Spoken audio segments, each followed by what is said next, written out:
Good evening, everybody. Welcome to the second half of our doubleheader. My name is Scott Morgan, Roth, the Motor City Manmouth. This is Inside the Pigskin tonight. I'm pleased to be joined by Candy Evelyn. Welcome back, Candy. Thank you. Good to be here. And Travis Holmes. Welcome back, Mr. Holmes. Thank you for having me. And my resident running back, Melfar Jr.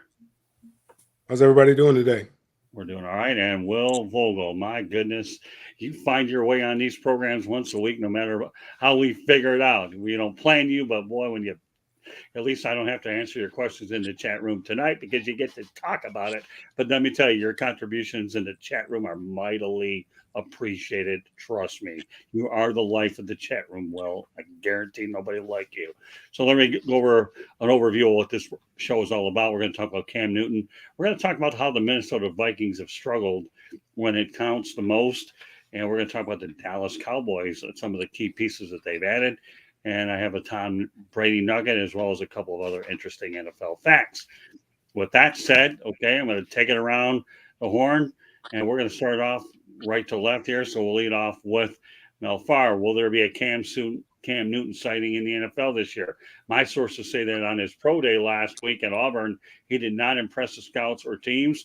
Most teams just aren't willing to take the risk right now. Much better and cheaper talent available. Set a member in attendance. Okay, Mel, what's your thoughts about Cam Newton? Yeah, no, I don't think we'll see Cam Newton sighting. Can he? I mean, is what he said, is it true? Probably so. But right now, I think he should have he should have had this audition earlier in the offseason, not this late in the offseason where teams have already made decisions about what they're going to do as far as starting quarterbacks. And Cam is too big of a personality to be a backup quarterback. And it's not that he's disruptive or a bad teammate or anything like that. He's just a big personality. That's who he is. He's an alpha male. And him being an alpha male does not make for an ideal backup quarterback. And also with his talent, the first time that the starting quarterback struggles, I mean, we know he was a MVP in 2015. Now he's a long ways from that, but he's still young. He's a lot younger than some of the quarterbacks out there. Matthew Stafford, Aaron Rodgers. Tom Brady just retired. There's a lot of quarterbacks that he's much younger than. Kirk Cousins. I mean, there's a lot of quarterbacks out there. Well, I don't know if he's younger than Kirk Cousins, but there's a lot of quarterbacks that he's younger than that. You would say that he deserves an opportunity. I believe he deserves an opportunity, but will he get one? I don't think so. Okay. All right. Well, what are your thoughts about Cam Newton? Do you think we'll see a Cam Newton sighting in a training camp near you or near anywhere? I got to experience Cam Newton first half of his career as a Carolina Panther fan. And he was good when he was in his prime. And then we brought him back after the Patriots cut him as like a media thing. I felt like it was a media ploy. And Cam Newton's not the same guy as he was when he was an MVP, when he led to the Patriots to the Super Bowl. In general, synopsis, no. Because, like Mel said, he's a alpha male. He wants to start. He should have put his name in the ring sooner when teams were looking for quarterbacks, aka the Saints, the Buccaneers, the Raiders, the Niners maybe even. And I think it was too little, too late. Do I think he still has talent? Maybe a little bit gas left in the tank.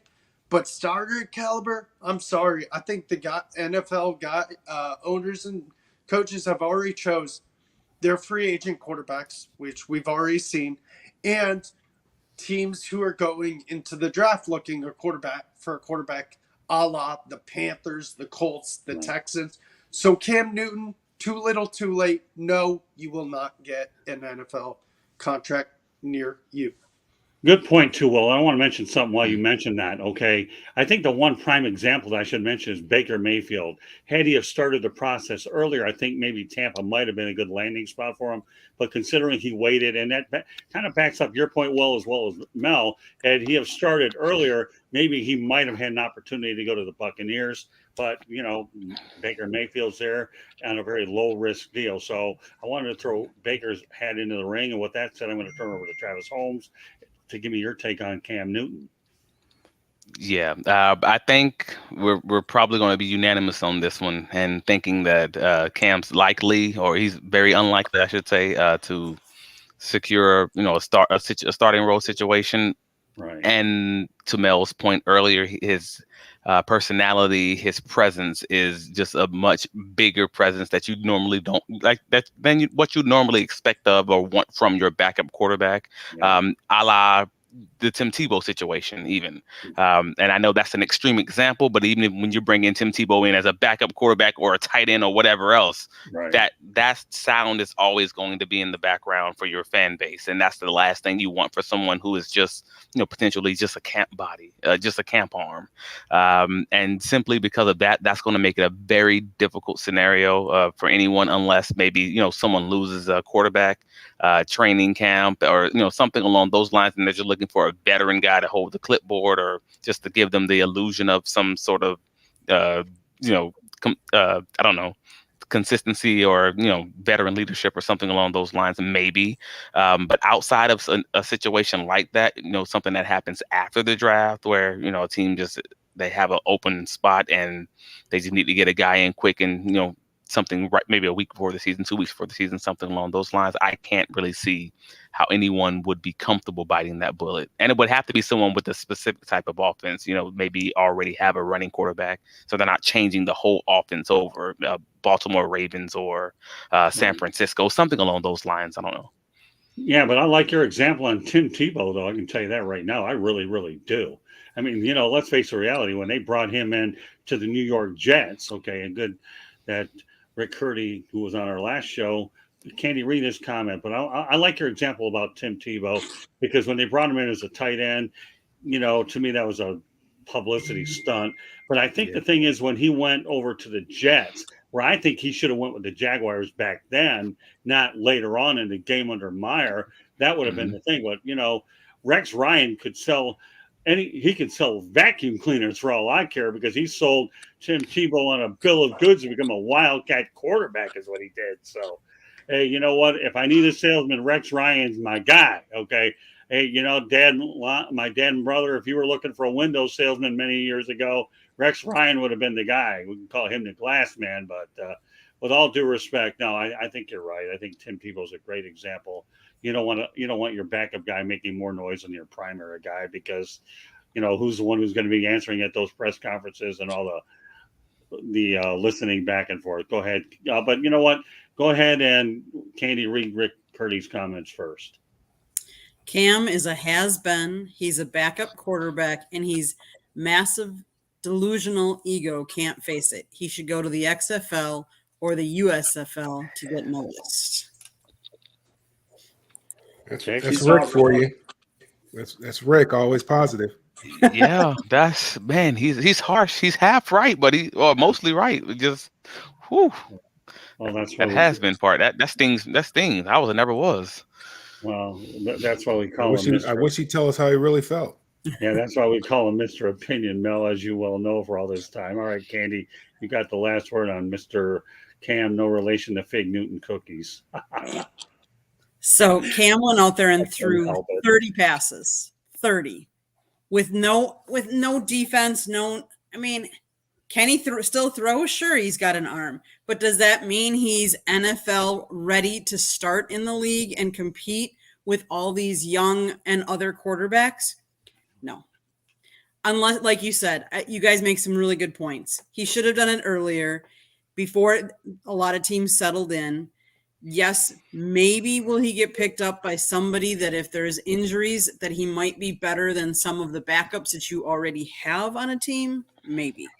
But that's the only way he gets in. I think it's really telling that both the times that he's been available, that Ron Rivera didn't pick him up, and they haven't had a quarterback since he's been there, and I think that's really telling. That's really telling. I think it's saying a lot with them without them doing anything because they're not doing anything. No, I agree. Yeah, that's an excellent point. And by the way, I had no choice but to use a Chris Berman nickname because Chris Berman is the king of them. But Mel, you make a great point. Ron Rivera, and Ron Rivera was going to bring him back. My goodness, who would at this particular point? Because nobody knows Cam's skill set better than Ron Rivera, and it's not like this is a first time that he's passed on him. Didn't he have another Charlotte quarterback? You might know this one. Well, that was a backup that Ron Rivera took over to Washington. Is it Kyle Allen? Kyle Allen, yes, sir. Right, okay. Kyle Allen. So he took Taylor him on. Heineke. Heineke was also a former. Yeah, but Kyle Allen, I think, was with him in Carolina. Correct me if I'm wrong. He was, right. yes. That's correct. Right, so then Ron Rivera took him over there, but no Cam Newton sighting. All right, so with that said, we'll go on to the next topic. This one's a really interesting one. Then again, aren't they all? Well, when we find them out here, they always tend to intrigue me a little bit. But this one more so. Minnesota Vikings have struggled to win when it counts. So here's what I'm going to do. I'm going to list a bunch of franchises that have done well based on winning percentage. Okay. And I want to make sure everybody pays attention. That it's based on winning percentage and the amount of Super Bowls. Dallas is a 597 winning percentage with 5 Super Bowls. Pittsburgh at 596. Minnesota 562 with none, 0. And they've lost 4 times in the Super Bowl. Baltimore Ravens, okay, 561 with 2 Super Bowls.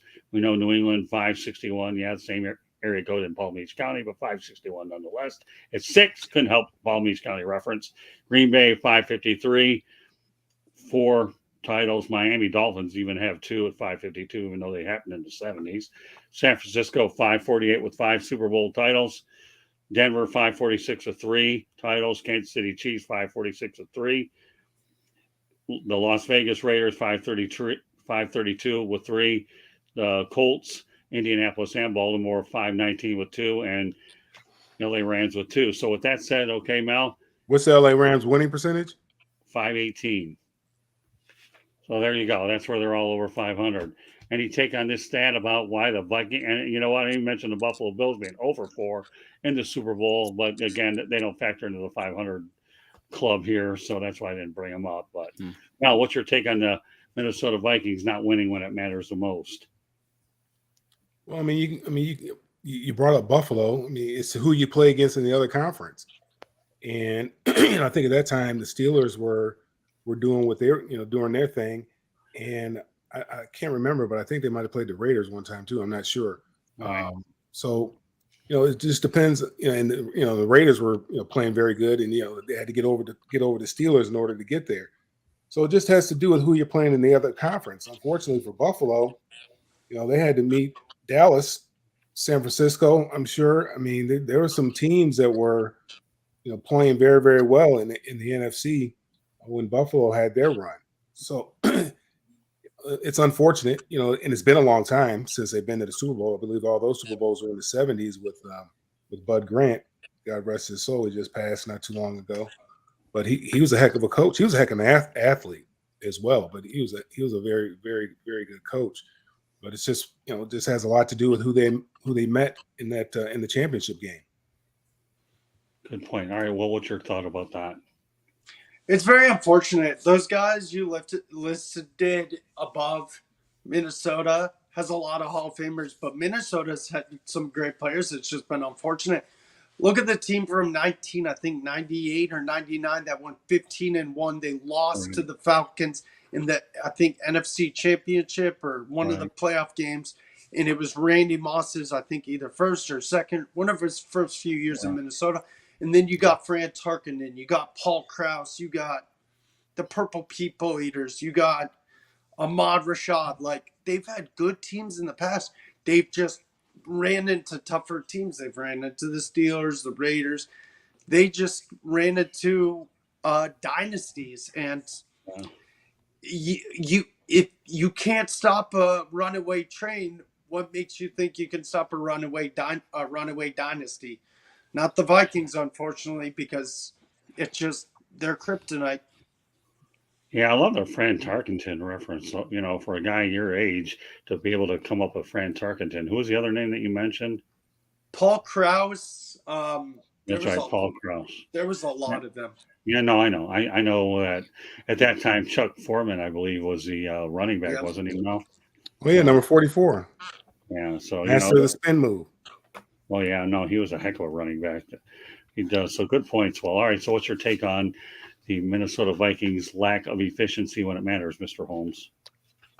Well, I mean, I think a lot of the gentlemen in the room have already made some extremely solid points. It really does come down to who you play against, and when I say who you play against, we're not really referencing the teams. We're really referencing the quarterbacks. And we discussed this, a few months back when we last talked about the different quarterback records. Because at the end of it, when we looked at that whole Super Bowl and playoff list, we looked at basically 5 or 6 guys who pretty much controlled the whole playoffs between, Peyton Manning, between Tom Brady, there we got the Pat Mahomes, we got a few other guys like in that Big Ben. Even you had basically those like 4 to 6 guys who pretty much controlled the majority of those games, and then you have a few other teams that were sprinkled in for this one season, the 2 seasons, and that's kind of what it came down to. Because I don't want to I don't want to dump on Minnesota just because they are, to your point, a top 7 team in the regular season, as far as their winning percentage. So they're getting to the postseason at least, or historically, they're around that wild card area. But then they're just a bottom 5 team, in the playoffs, and that probably is related to the quarterback specifically. I mean, a good long time recently, it's they've had that average quarterback, that just average or below average guy who's not going to win you a Super Bowl, but he's absolutely good enough to make sure you don't get a top draft pick. And even when you have a solid team around him, well, that's what that results in, unfortunately. But there are worse teams that are either right below them or right above them. You got, Arizona Cardinals, you got Cincinnati Bengals, but we're not talking about those guys because they had that one good season, or that, those 2 good seasons where they won that magical, that Super Bowl run. If Minnesota gets that same fortune, we're not even having this conversation. It's just, hey, sometimes that is the luck of the, buzzsaw. You run into Tom Brady, who's just, setting records or something along those lines. I should point out that the audio version of Inside the Pigskin can be heard on iHeartRadio, Apple, Spotify, Google, wherever you get your podcast. So please hit the red subscribe button on YouTube, South Florida Tribune. We're striving for 1,000 subscribers. So I'm saying it slow so nobody will say that I talk too fast tonight. It's not because I'm losing my voice. Just want to see if y'all can keep up with me. Please comment, like, and share the broadcast. Want to be a guest? No problem. Send topic ideas to southfloridatribune@gmail.com. If you want to advertise, feel free to contact me at 954-304-4941. We are live on Facebook, LinkedIn, Twitter, and our YouTube page. And also, you can find these broadcasts on www.southfloridatribune.com as well. And of course, I'm on Twitter at Tribune South. With that said, Candy Ebling, you're up. Minnesota Vikings, what's going on with them? Why can't they win when it matters? I think all the guys have made good points so far. Definitely quarterback comes down, but I also think defense wins championships. And I'm not sure they've had really good caliber defenses that you could name, like all the guys on their defense are big names that really contributed too. So I think it's a combination of both. Okay. Well, let's face the reality. Some of your best defenses have names after them. What, the no-name defense, the Purple People Eaters, and I can list them on and on and on. And a lot of the big defenses have actual names. The Steel Curtain is one of them. So, all right, let's go ahead and move on to the Dallas Cowboys. How much better are the Dallas Cowboys? They've added a couple of interesting pieces during the offseason. Stephon Gilmore comes to the Cowboys from the Colts. He's a cornerback, 2-time All-Pro, 5-time Pro Bowler, 2019 Defensive Player of the Year. Brandon Cooks, 6 1,000-yard seasons, one of 2 players with 1,000-plus yards with 4 different teams. The other one is Brandon Marshall, 4 seasons with 80-plus catches. Well, all right, you know what, Mel? We'll go back to you again. The Cowboys made some pretty good additions. How do you like America's team chances going in there? I mean, I happen to like both of these calls, but I'll ask you first. I think all they did is got back to par. And you look at what they lost, what they're trying to replace. They're trying to replace Amari. Can't think of his last name right now, but they're trying to replace Cooper. Right. They're trying to replace Amari Cooper. Right. So you bring in Brandon Cook. All right.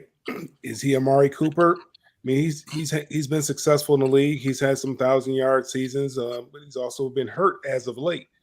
So, and he's a little bit old. He's a little bit older than Amari as well. Right. You lose you lose the offensive coordinator, which I think is huge, and you're going into a season in which you're going to have different play caller. And we know what happened with the Falcons when they lost their play caller. What happened to that team? The team has not been the same since Shanahan went and took the job over at San Francisco. And people never really, a lot of the talking pundits, they never talked about that. They didn't really see that. And I always said that was people kept predicting that the Falcons would possibly repeat and get back to the Super Bowl. And I always said, no, that's huge. I mean, and I think they replaced him with Dirk Cutter, who I've never particularly cared for as a play caller. Right. I mean, Shanahan was very talented at what he does. I mean, they have an offense, they have a system that they run. Dirk Cutter doesn't have that same system. He has whatever his system is, and it's been so successful that it cost him jobs. So I knew that they were going to be unsuccessful. And I think, Mike McCarthy, we know he's a good play caller. I think Brett. I think Aaron Rodgers had a lot more to do with his demise than him himself. But still, I think everybody's ranting and raving about all these moves they've made. I think they're just trying to get back to par. They don't really have a lead ball carrier per se. I think they might have picked up somebody. But, they have Pollard still. I don't remember. I know they have Pollard, but he's coming off an injury. Didn't Ronald Jones? Ronald Jones. Okay, so you're trying to replace Zeke with Ronald Jones. Right. Ronald Jones couldn't get on the field with Kansas City. I mean, Kansas City was playing a 4th, 5th, 6th round running back was starting. Ronald Jones was about 4 deep on the depth chart there. So they just, I just think, I mean, they made some splash. You get the wide receiver, you get the defensive back, but what did you lose? So I just think they got back to par. I'm not as excited about it as all the talking heads. Then let me ask you a follow-up question, because you make an interesting point. Do you think that the loss of Kellen Moore is going to affect them that much, Mel? Kellen Moore? I believe so. Yeah. I mean, there was internal. I mean, I think Kellen Moore. I think you're going to find out a lot more about Kellen Moore in San Diego, or excuse me, with the Chargers, because I think he was hamstrung in Dallas. I think Kellen is a lot more creative, I believe, than Mike McCarthy's more old school. And I know he wants to run the football, but they did they did a lot of things with Aaron Rodgers throwing the football, but he wants to run the football. Kellen wants to throw it around the yard a little bit. He wants to spread it around a little bit. So he was kind of I think he kind of had a leash on him, and every now and then he'd get a little bit too creative or a little outside of what McCarthy wanted to do. He kind of pull his chain a little bit. So I think you're going to have an opportunity to see what he's capable of doing, especially with the quarterback that they have and the weapons that they have as well. I get the feeling that if Kellen Moore has a good run with the Chargers, this might lead to a head coaching opportunity. But I'll ask the rest of you guys. Well, you're nodding your head. Well, so give me your thoughts on the Cowboys, and then you can follow up with the Kellen Moore thing, since you obviously seem to have an opinion on it. I don't see a change. I think they're still going to be a good team in the regular season. I don't think they're going to have much success in the playoffs. Stephon Gilmore, he won the Defensive Player of the Year, and he's an All-Pro. But guess what? He's not the same player as he once was in New England or Buffalo. He was really good there. He was elite there, I would say, an elite corner there. And he's a lot older. He was with the Panthers, then he went to the Colts. Now he's with the Cowboys. Like, guy's probably near retirement, maybe a year or two away. But this guy's not the same as he once was.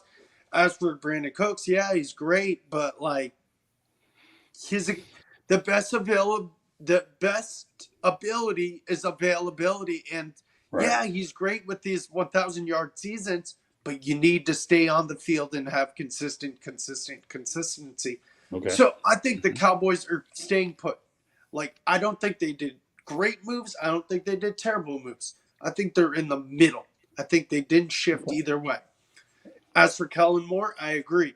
I think Kellen Moore is going to do great things with Justin Herbert. Don't get me wrong, Joe Burrow's maybe the best quarterback in the class of Herbert, but I think Herbert has the best arm. He has a rocket for an arm. And I agree, Scott. I think Kellen Moore, if he does really, really well with Herbert, and he gets a call from one of these GMs and says, hey, we just fired our guard. do you want to be our coach and we'll let you call the play calls? Yes, take it, because this guy is a great young mind, and it stinks because he had to deal with the mediocrity of Dak Prescott for all those years and McCarthy calling the play calls too. So yes, I think Kellen Moore will definitely get an NFL job within the next 3 years as a head coach. Yeah, whether you know it or not, he started his career with the Detroit Lions as a backup quarterback, just so you know. So, all right, we'll turn over to Travis. Mm-hmm. Everything that they have all said so far, I'm just clapping my hands. You see, I'm actively clapping as soon as Mel mentions Kellen Moore. So I'll leave that to the second point. But to your first point, as far as the Cowboys, free agent additions, I'm not even sure that they're even the same as last year. Losing Zeke is absolutely beneficial. Like, he was really good at the goal line. I'll give him that. I'll give him credit for that. If you're talking efficiency, like the numbers bear that out from last year as far as the short yardage situations. But the touches that he was taking away from Pollard that weren't those, third and fourth and short or goal line scenarios, may not necessarily make up for it. Just simply put, Pollard was electric and Zeke was not. So just based on that, it's quite possible that they could be better in that area of the ball game. But Brandon Cooks is not Amari Cooper, right? Like, that's not. Come on. I mean, I like Brandon Cooks as a player, but that's just calling a spade a spade. And then you're talking, Ronald Jones being the short yardage guy for the team, to Mel's point, couldn't even get on the field in KC. So at the end of the day, what we're really talking about is they maybe best case scenario are the same team, but I honestly can't say that if I'm just being real with you. And then you add in the loss of the offensive coordinator, and then you look at who they replaced him with. I'm not going to slam, Brian Schottenheimer, but I'm also not going to say that he's a good offensive coordinator. I believe he's below average. I believe that either every time that he's been an offensive coordinator or passing game coordinator, the team has not looked good. Even counting the Drew Brees years, it was the only time that he didn't have a great season. I'm not. Yeah. And then I actually am a fan of Kellen Moore also. And if you talk to a lot of the guys who watch the tape, I'm a guy who watches tape, but if you know what I mean, like, guys who really know quarterback play and reads and things of that nature have been raving about Kellen Moore all last season. And those same guys are the guys that's saying, hey, that's just missing the read. So he's just not hitting the read. The first read on the route is this out route. He's not hitting it, et cetera, et cetera, et cetera. So all that to say is I believe for the Chargers, I think their offense is going to look tremendously, different and so much better than it did last year. And I think the Cowboys offense is not going to look great, just based on that. So that if they're not winning games, 17-13 or something along those lines, based on that defense, I don't have that kind of confidence that they're going to be this great team. I honestly wouldn't be shocked if they don't make the playoffs. Interesting. All right, Candy, your thoughts? I don't know that they improved either. I mean, I agree with like all the points that have been out there. Like, anytime you change offensive coordinator, I think that makes a big difference. And I think,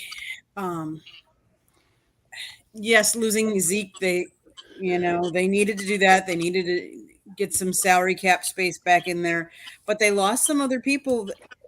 And I'm not so sure their offensive line is as good as it needs to be. You want to win in this league and you need to protect your quarterback. You need to, otherwise he keeps getting slammed and hurt. And I don't think they necessarily improved enough that we think that all the hype that everybody's giving them, that they improved as much. And everybody's got to gel together. And it starts with your offensive coordinator on your offense. And if it's new, it takes a while to develop a chemistry with all of your guys. I just don't think they got better. All right, the only thing I'll say about this is Brandon Cook, if he can at least get 1,000 yards for the Cowboys, he's certainly an upgrade over T.Y. Hilton, who they run in at the last minute. But they shouldn't have let Amari Cooper go in the first place. That's item number one. Two, if indeed the Chargers, are as explosive that they think they are, and many of us believe, he'll be bringing back the old days of Don Coryell when they used to whip that thing all over the gridiron. And tell you, Eric Coryell was something unbelievable. And I Finally remember, got in the Hall of Fame. Sorry to interrupt. Oh, no, that's okay. Well, and I remember when I met Coach Marv Levy, over at Super Bowl 39, I think it was. I was covering it at the Steelers and the Cardinals, and I talked to Coach Levy. Said, "Man, you ran a great offense with that wing T offense. You remember that?" I said, come on, Coach. I know all about these things that they ran there, and he was pretty impressed. I spent some time with Coach Levy, and we talked. It was great. I met Ralph Wilson. I called him Mr. Wilson. You have to have respect for some, especially these older guys. But Coach Levy was great. I mean, I talked about the wing T offense that he employed with Kansas City. We know what he did in Canadian League. So if Kellen Moore could duplicate any kind of offensive success, welcome back, Don Coryell, albeit you're in LA instead of San Diego. And that might be his road toward a head coaching, just like what happened with Eric Bieniemy with Washington, where if he succeeds under Rivera, that might be his ticket toward a head coaching job. You can see, if you connect the dots here, Bieniemy and Moore have success in other locations out of the shadow of Reed and McCarthy, and you might find yourself wearing a head coaching cap. Moore get a job before Eric Bieniemy. What's that? Kellen Moore get a job before. Well, I think so too. But you know what? Eric made the right call going to Washington to see what he can do. I think he has a better shot at getting a head coaching job with Washington. That way, he has his own identity there. But you're right. All right, that's hilarious. That's even a true statement, though. You think about the job that Bieniemy has done and for how long he's done it versus the job that Kellen Moore has done and how long he's done it. The other thing is the philosophy of Ron Rivera is a lot different than Andy Reid's philosophy too. So I mean, he's going to be hamstrung there a little bit. Ron Rivera, because he's a defensive coach, he wants to play defense, and he wants to run the ball and he wants to play defense. I mean, you just see by who they have at quarterback. They don't have anyone near as talented as Patrick Mahomes. But it's because of his experience. I mean, they say, "Hey, we won a Super Bowl with Jim McMahon." Really, all Jim McMahon did, and what Jim McMahon did was his responsibility was to get the ball to Walter Payton. Hand the ball off to Walter. That was his responsibility. That defense in Washington is no slouch. They're pretty good. That's true. But the main thing I want to emphasize here, though, and all of y'all have valid points. If and I want to make sure I preface the word if Bieniemy has success with a subpar offense and gets them to perform, it only enhances his chance of getting a head job under Rivera, knowing that he's done. What's that? Or he can end up like Byron Leftwich and awful. Mm-hmm. No, that's exactly what I was thinking. Yeah, I'm just throwing the hypotheticals out there. That's all. I mean, everybody has valid points. I just Byron went from hot to not. Yeah, right. No, he did. That's another story for another week. During the offseason, I'll be curious to see where Byron Leftwich winds up. But I'm just saying that Bieniemy now, if he does well with Ron Rivera and is able to generate some kind of life in that Washington Commanders offense, he will get more serious consideration. He may not get a job, but more serious consideration with what he's done. Time will tell. We'll slap a TBD on that. A whole lot of consideration with what they have on their roster right now at the quarterback position. I mean, he should be first in line if he's able to do anything with that offense. Yeah, no, I'm with you all the way, Mel. There's no doubt about that. If he does anything with that offense, and remember, these, they'll have a turnover next year. God forbid they lead the league in scoring or anything like that, and he doesn't get a job. Well, that tells you something. Yeah, he's not even a quality. Yeah, he's not even a quality coach right now, which is just wild. Yeah, I know, it's too surreal how things are handled there. I got some guys get coaching jobs, and the others I have no idea. Some guys get fired and get head coaching jobs. That's true. Yeah, get fired in college and get a head coaching job in the NFL. Man, where does that? How does that happen? Yeah, that man's giving us a Cliff Kingsbury reference, and he's being nice about it. I mean, even Adam Gase, he got fired and got hired and he was terrible in Miami. What made anybody think he was going to do anything good with the Jets? What did he do in Miami? Well, yeah, you're talking about Adam. What did he do in Miami that warranted him to get another opportunity? I don't know. You know what? You know where you can find that answer? I'll tell you, everybody can find that answer. You ready? Everybody, your homework for next time here is to watch Batman and Robin and look up the thing called the Riddler or the Joker. And if you guys can go ahead and do that, you can answer in about 2 weeks from now about why Adam Gase got hired in New York, then I'd like an answer. Okay. And anybody out there that's watching, listening to us, You can tell us why Adam Gase got a job. I don't know. I'll have to Google see where he's at later, and we'll bring that up as a topic in a couple of weeks. So, with that said, last topic of the night. Tom Brady joins the ownership of the WNBA's Las Vegas Aces. Okay. Well, Mel, Tom Brady has a new job, I think, new interest. So what do you think about Tom Brady going to Vegas? You can't let that money sit in the bank. You got to, that's what rich people do. They don't let money sit in the bank because it's not doing anything. I mean, it's not gaining, not appreciating in value. So, I mean, I think it's a great move.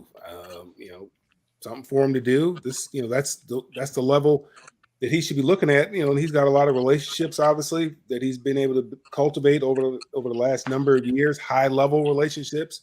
Like Magic Johnson and his relationships that he's been able to cultivate over, the last three decades. Tom Brady has that same type of access. So, he's got to take advantage of it. There's nothing wrong with it. The thing that really surprises me is that Tom is going to go to the booth because that's going to, and not saying that, Troy Aikman is much different because Troy's a Hall of Fame quarterback as well, but Tom was a different level type of quarterback. You go to 10 Super Bowls, you win 7, you're a different level type of guy. Like Peyton, he doesn't want to be tied down to a broadcasting job. That's why he hasn't taken a broadcasting job. Now, him and Eli do their little thing. They have their fun. They do it out of their basement. That's fun for them. The thing that surprises me is that Tom would take that type of job. I mean, I know they're throwing a whole bunch of money at him. It's kind of hard to say no when they throw that kind of money at you.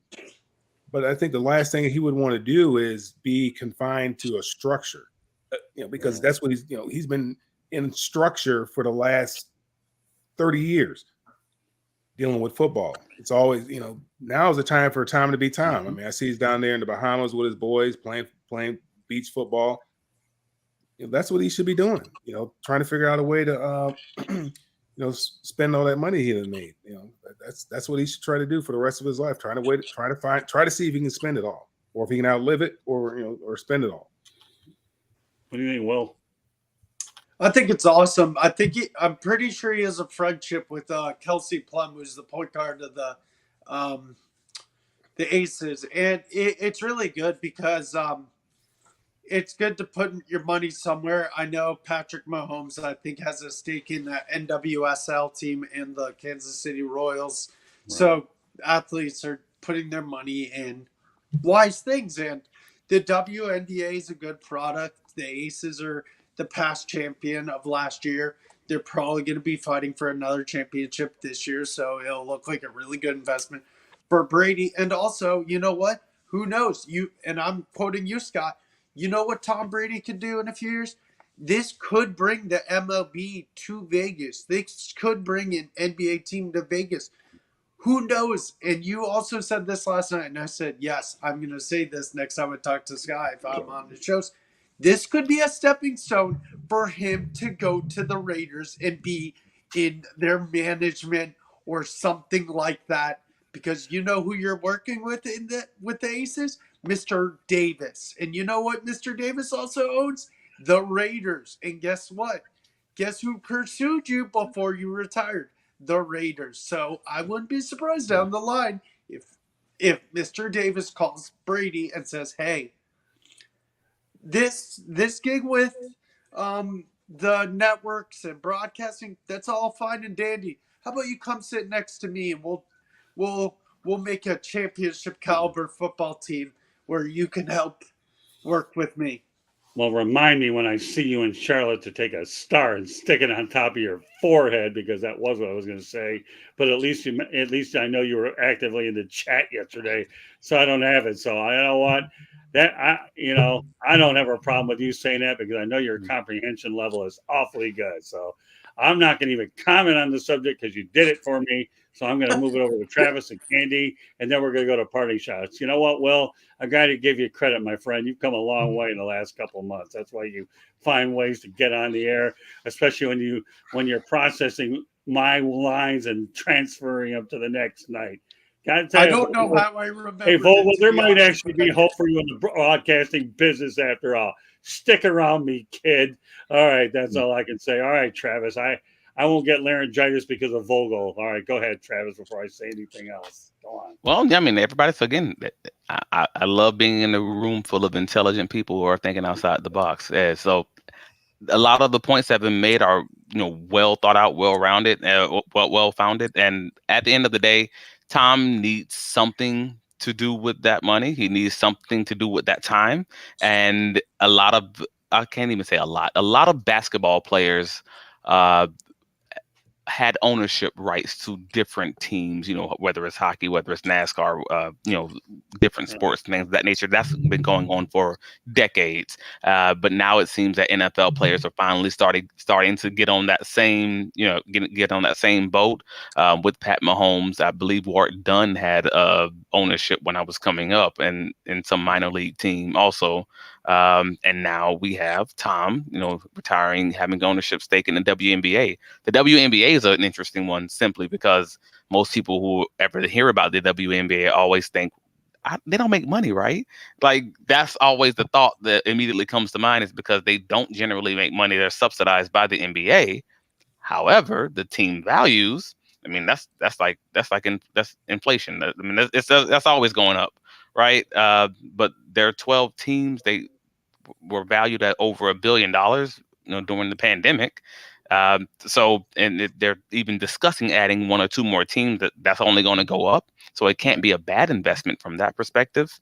And to those other points. So as long as Tom just, I don't know, stays out of the way, I guess, it should be fine. But more importantly, he probably was able to purchase a much larger stake than he would if he was investing in any other team, because those teams are at best case scenario around $50 to $75 million a piece. Because again, it's 12 teams, about $1 billion. Like, all right, cool.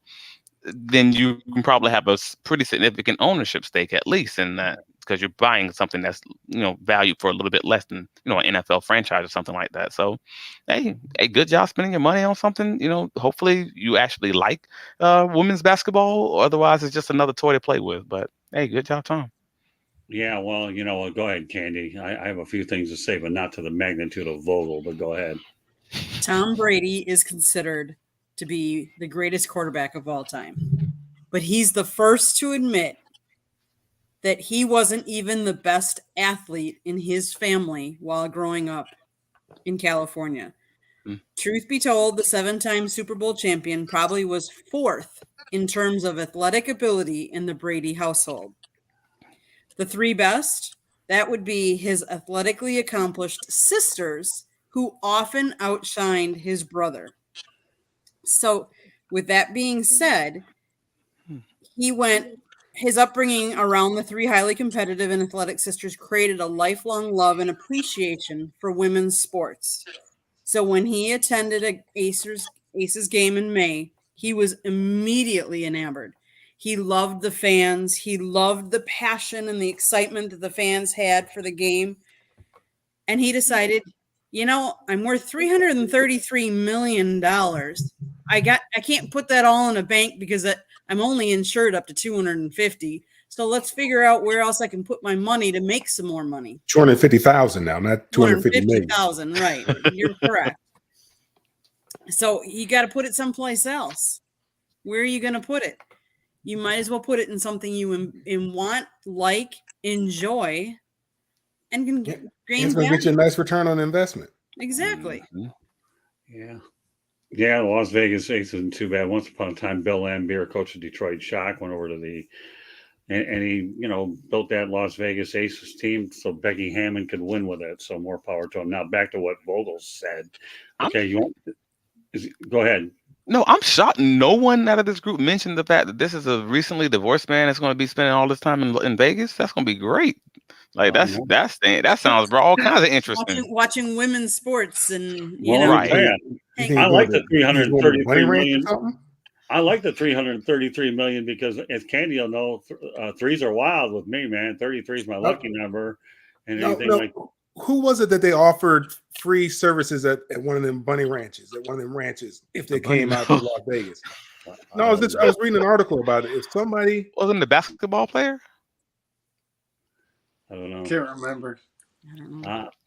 Now I got to search it. I just read this article last week, and they said if he came I'm trying to think. Oh, it was Aaron Rodgers. I think it was Aaron Rodgers. If Aaron Rodgers if Aaron Rodgers went to the Raiders, he'd get free services for life at a couple ranches. Yeah. Oh no, that was Jimmy Garoppolo last week. Oh, right, that's right. It was Jimmy Garoppolo. All right. Right. Oh, I had a quarterback up there. Hey, for whatever it's worth, and you know what? He might take him up because he was dating a porn star. Not that it really matters. If he ever makes his way to Reno, he can always go to the Mustang Ranch up there. I know. I was up in Reno like time. What do you know about the Mustang Ranch, Scott? I know about the Mustang Ranch. I'm not going to get more detailed about it. I will leave it alone. And that's okay. It's above your. Don't worry about it. Doing some investigative reporting. Yeah. I always do investigative reporting. Once you're a reporter and you're a journalist, you're always a journalist. That's all right, Candy. That was long before you were ever. I probably saw you at an old Milwaukee Brewers game at County Stadium. Didn't even know you were there. You never know. But I will say one thing about athletes that do pretty well after their playing days. So Candy and I can certainly refer to one. Brad Doherty didn't do so bad as the most recent Daytona 500 winner, riding Ricky Stenhouse to victory lane. So, Tom Brady, you know what? I'll go back to what Will said because he was paying very good attention last night. And I couldn't keep up with him fast enough in the chat room. Every once in a while, Will, if I can't keep up with you in the chat room and there's an opening on the air, I just put you on there and let you say it. But you need to be in both places. But no, he's right. I think that, he'll have a piece of the action with the Aces. I wouldn't be surprised at some point or another if he has, it doesn't hurt to have another good football mind with the Raiders, and they can use all the help they can get anyway. So, he played with Jimmy G. He started above Jimmy G. Yeah, he did. But you know what? Then he got Josh McDaniels. That stuff doesn't matter. Mark Davis is one of the poorest owners actually in the NFL. And it's not like, he built that stadium on his own. He had help from the state. It's not that he's poor. He's just not liquid. Well, all right, but he doesn't have as much liquidity as some of the other guys because you can't be poor and own an NFL franchise. Yeah, but you know what? When you compare his wealth, though, with some of the other ones, Mark Davis, I know, is lower on the food chain. That's all I'm saying. I understand. I mean, you know what you're talking about, these guys. So, all right, well, we're doing an incredible job. So we're going to go to parting shots before everybody whacks me across the head. So with that said, Mel, give me a parting shot. Give me a parting shot, my friend. Nobody's going to comment on. We'll just let them stand. Hey, my parting shot doesn't have anything to do with sports, unfortunately. Okay. All right. Today is what, March 29th, I think is the date. And we've had 30th. Okay. Yeah. We've had 125 mass shootings in this country. Mm-hmm. There's a big problem that we have in this country that we need to address. I mean, we're one of the, we're one of the few industrialized countries that has to deal with this type of a problem, and it's because, we can't seem to figure out the problem. Guns are more important than kids, and I don't know why it is that these mass shooters seem to want to prey on kids in schools. Something has to be done, and we need to figure something out. Now, one side doesn't want to do away with the assault rifles. Another side, and that side also says we should arm teachers so that they can deal with these mass shootings. So you just want to put more guns out there, which more guns is going to lead to more deaths. I think the proper solution is to have fewer guns out there, and certain type of firearms really don't belong in civilian hands.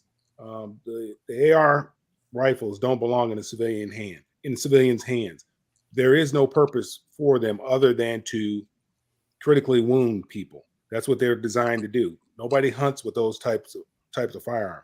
So I hope at some point in time that the clowns that we've elected in Washington will come up with some type of solution and put our kids first. Because we're talking about our kids. Now, it hasn't hit, unfortunately, and I don't know for certain, I mean, it hasn't hit any of us that close where, we've lost a loved one. And I would hate, the hardest thing as a parent or a grandparent is, when your kids are outside of your home, because you can't protect them outside of your home. Once they're out, they're out.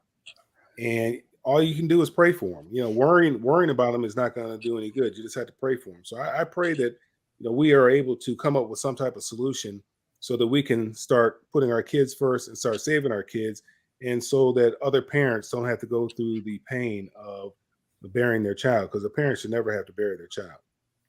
Well said. You know what, Mel? It's interesting what you say is here in our neck of the woods in Deerfield Beach, everybody's heard of Marjorie Stoneman Douglas. That still is a tragedy that occurred on Valentine's Day that still is fresh in our minds. And a football coach and a lot of people were lost because of this guy. And I still think that the shooter should get the death penalty, but I have a feeling he's not going to get it. I don't know, but what you're saying has a whole lot of truth. We see it around the country. It doesn't seem to be letting up. And, here in our South Florida, obviously, Marjorie Stoneman Douglas is fresh in my mind. And rest in peace and prayers to all the family, both not now with the situation you're talking about, with the folks in our neck of the woods with Marjorie Stoneman Douglas, with everything they've had to deal with. Okay, with that said, go ahead, Will Vogel. Parting shot, please. Yes, today was MLB opening day. It is the first time in a long while that all teams have play each other on opening day, and also we got to see our first guy get called out by the timing of the at bat. I think it was Rafael Devers was after a pitch was getting loose, getting ready for the next pitch, and he got timed out and called out. That is the first occurrence this year. Would I be surprised if there's more? No, I wouldn't, because there's a lot of new rules these players have to adjust to, even though they learned them in spring. We're humans, we're prone to error. But still, other than those things, I think it's going to be a really fun MLB season. Fair enough. Okay, what do you have, Travis? I would like to tip my cap to Mr. Mel Farr Jr. for talking about something that is absolutely important. And this may be a sports show, but we all have to live in this world when we get offline. So I appreciate you bringing that up. And I think most people, even on both sides of the line, actually, most normal Americans, 90% of Americans agree with the general background checks, on things of that nature. And it sucks that we're having to, have this argument about what's really going on. It's the politicians don't want to agree. And that's the biggest part of it. Is like, I know we're putting these crazy people in office because we're always giving the worst of the worst options, but that's kind of what it is. And I think, again, the majority of people, just people that we live with, neighbors that we live with, are in agreement with, hey, these things are what's needed for us to live out in this world, even though these politicians aren't doing, their job. So that sucks, but I appreciate you bringing that up, sir. And also, well, I guess for my parting shot, hey, it's always going to be this NFL. I've been banging this table forever that the NFL just simply doesn't want to get these calls right because they think there's some power that they're losing in having this replay be expanded. And we saw it with the pass interference challenges, how often or how infrequent that they actually overturned them, even though we have video evidence showing me that this was pass interference, so this wasn't. They made it near impossible for referees to truly use the video evidence to make real calls. And shame on the NFL for voting down the proposal to expand that to roughing the passer. They had an opportunity to actually get it right and maybe even talk about the pass interference challenge option, and they just chose to put their tail between their legs and just kind of just say no, we're not going to get it right, and that stinks. But maybe they'll take some advice from if the SFL continues being successful or at least entertaining. Maybe if they do it long enough, then the NFL will finally as a conservative league it is, maybe they will eventually try to adopt some of these, things that they're seeing that if they're working for long enough in those leagues. Okay, Candy. Mel, thanks for bringing up. And I totally agree. Something needs to be done because the kids in the United States should not be afraid to go to school that they have to fear for their life. That's just horrible. With that being said, though, my parting shot has to do with I welcome all of you to go out and listen to Fire Up Florida edition that Scott did right before this show, because he talked about the Cinderella team from down here. And it's an exciting time for college basketball, especially if you live in South Florida. FAU and University of Miami are both in the Final Four. Congratulations to FAU. Your head coach will make less than the assistant head coach of UConn. And if you want to learn more about the differences and all that, listen to the Fire Up Florida. But congratulations to those kids because they play in a small gym that has not much money put into that program like any other program. But to have the success that they're having is awesome. Good luck to you guys. I hope you take it all. Well said. I was at Dusty May's press conference a couple of days ago. What a remarkable job he's done over at Florida Atlantic. He really has. And also a shout out to Nova Southeastern University, the Division II school that won it all at 36-0. A couple conservative parting comments, if I may. I'm actually pleased to see the Detroit Lions bring back wide receiver Marvin Jones. Bad leadership to the young receiver court. Hate to see Jacksonville lose them, but Jacksonville's pretty stacked at that position anyway. So DJ Chark went to the Carolina Panthers. Should be a decent addition to you, providing, as you say, well, he has to have availability, and he hasn't had a whole lot of availability with Jacksonville and the Lions. We'll see if he can stay healthy there. But the Lions bringing Marvin Jones back, I think it's a $3 million deal with $2 million in incentives. More power to him. Also, I don't have a problem either with NFL owners approving a proposal allowing players to wear number 0. Big deal. Who cares? I mean, it is what it is. I've seen crazier things happen, but you have to listen to the reasoning. I mean, they're running out of numbers. Yeah, I know. But now the New York Yankees have an issue where they're running out of retired numbers, and now they're trying to get the managers and the coaches. Anybody ought to know it should be Will Vogel, right? That they're trying to, but I don't think the commissioner office is going to bite. They'll probably make them wear 100 or 200 before they even budge there. But I saw a joke, Scott. I saw a joke real quick, and it said maybe they'll go to letters of the alphabet next. Yeah, we'll see. I don't know. We'll see. They're talking about the manager and the coaches not wearing them because they're wearing sweats. I saw Don Mattingly a lot last year wear a hoodie over the number, but don't hold your breath, Yankees.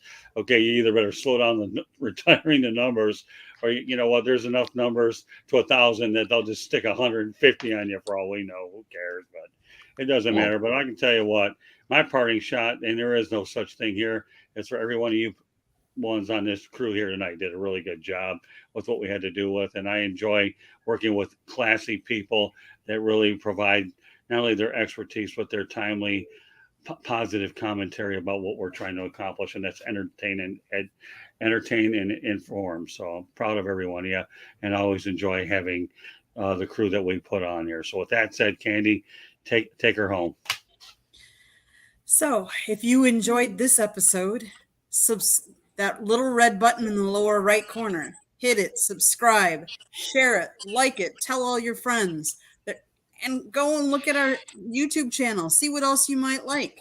It's South Florida Tribune YouTube channel.